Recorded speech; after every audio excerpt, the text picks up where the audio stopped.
এতিয়া কয় ভোট চুৰি মোক অখিল গগৈয়ে মানে কৈছে যে 60টা সমষ্টিত মই কিবা 10 লাখ ভোট কাটাৰ কাৰণে মোক দায়িত্ব দিয়া হৈছে। এই কথাবোৰ যেতিয়া ৰাইজে শুনে, এই কথাবিলাক যেতিয়া ভোটাৰ ৰাইজে শুনে, তেখেতসকলে মনত কষ্ট পায় যে আমিহে ভোট দিছোঁ। অখিল গগৈয়ে মানে মন্তব্য কৰাৰ অধিকাৰ ক'ত আছে? এজন মানুহে 60টা সমষ্টিত ভোট কাটিব পাৰে বুলি আপোনালোকে ভাবে নেকি? ভোট কাটাৰ এটা নিৰ্বাচন আয়োগৰ প্ৰক্ৰিয়া আছে। প্ৰত্যেকটো ৰাজনীতিক পাৰ্টীয়ে প্ৰত্যেকটো বুথত BLৰ লগত এজন BLA দি ৰাখিছে। এতিয়া কংগ্ৰেছত মানুহ নাই যিসকলে BLA হ'ব পাৰিব।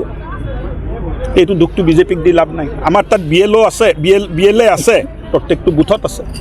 মৰা মানুহ, বিয়া হৈ যোৱা, তাৰ পৰা ওলাই যোৱা, বুথৰ পৰা ওলাই যোৱা মানুহ আমি চাই আছোঁ। আমাৰ ড্ৰাফ্ট ভোটাৰ লিষ্টত য'ত খুটি নাতি আছে, তাত আমি আপত্তি দিম যে ভাই মৰা মানুহৰ নাম আছে, এইটো কাটিব লাগে।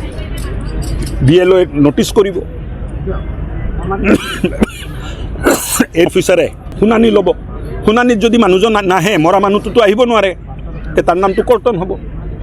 শুনানিত যি মানুহ তাৰ পৰা এৰি বেলেগত গুচি গ'ল, তাৰ নাম কৰ্তন হ'ব। আৰু বিশুদ্ধ এটা ভোটাৰ তালিকাৰ বাবে 6 বছৰ অসম আন্দোলন চলিলে যে বিদেশীৰ নাম ভোটাৰ তালিকাত থাকিব নোৱাৰিব। 855 জন যুৱক যুৱতীয়ে শ্বহীদ হ'ল।